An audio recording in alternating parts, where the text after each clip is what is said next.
સમાચાર મળી રહ્યા છે મહેસાણાથી। તો હાલમાં વરસાદ લઈને મળતા સમાચાર પ્રમાણે વિજાપુરમાં 4 કલાકમાં 8 ઇંચથી વધુ વરસાદ ખાબક્યો છે। તો ટીબી રોડ, ખત્રી કુવા, ચક્કર વિસ્તાર સહિત નીચાણવાળા વિસ્તારોમાં પાણી ભરાઈ જવાની સમસ્યા ઊભી થઈ છે। વિજાપુર મામલતદાર સહિત પાલિકાની ટીમ પણ કામે લાગી છે।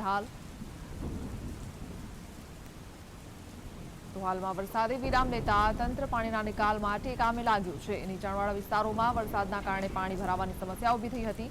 4 કલાકમાં 8 ઇંચ જેટલો વરસાદ થતા નીચાણવાળા વિસ્તારોમાં પાણી ભરાઈ ગયા હતા। મામલતદાર સહિતનો સ્ટાફ હાલમાં પાણી જે ભરાઈ ગયું છે તેના નિકાલ માટેની કામગીરી શરૂ કરી છે।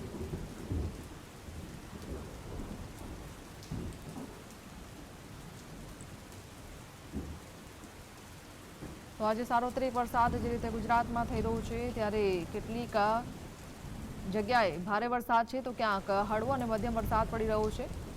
જો કે વિજાપુરમાં 4 કલાકમાં જ 8 ઇંચથી વધુ વરસાદ થતા નીચાણવાળા વિસ્તારોમાં પાણી ભરાવાની સમસ્યા ઊભી થઈ છે।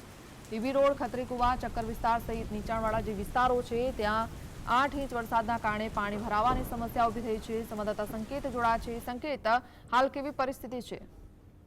જો વાત કરવામાં આવે તો મહેસાણામાં અત્યારે હાલ જે તોફાની બેટિંગ વરસાદની હતી તે વરસાદની બેટિંગ સવારથી જ થવા ગઈ છે। અત્યારે હાલ થોડો વિરામ વરસાદે લીધો હોય તેવી સ્થિતિનું ચોક્કસ નિર્માણ થયું છે। મહેસાણા, વિસનગર સહિત ઊંઝામાં ગાજવીજ સાથે ભારે વરસાદની શક્યતા હવામાન વિભાગે કહી હતી। તેમાં વિજાપુરમાં અત્યારે હાલ 6 ઇંચ કરતા પણ વધુ વરસાદ અત્યારે હાલ ખાબકી ચૂક્યો છે। નીચાણવાળા જે વિસ્તારો છે તમામ વિસ્તારોમાં અત્યારે હાલ પાણી ભરાઈ ગયા હોય તેવી સ્થિતિનું નિર્માણ થયું છે। ગોપીનાળા અને ભમરી નાળામાં પાણી ભરાયા હોય તેવી સ્થિતિ અત્યારે હાલ જાણવા મળી રહી છે। જી સંકેત, આભાર।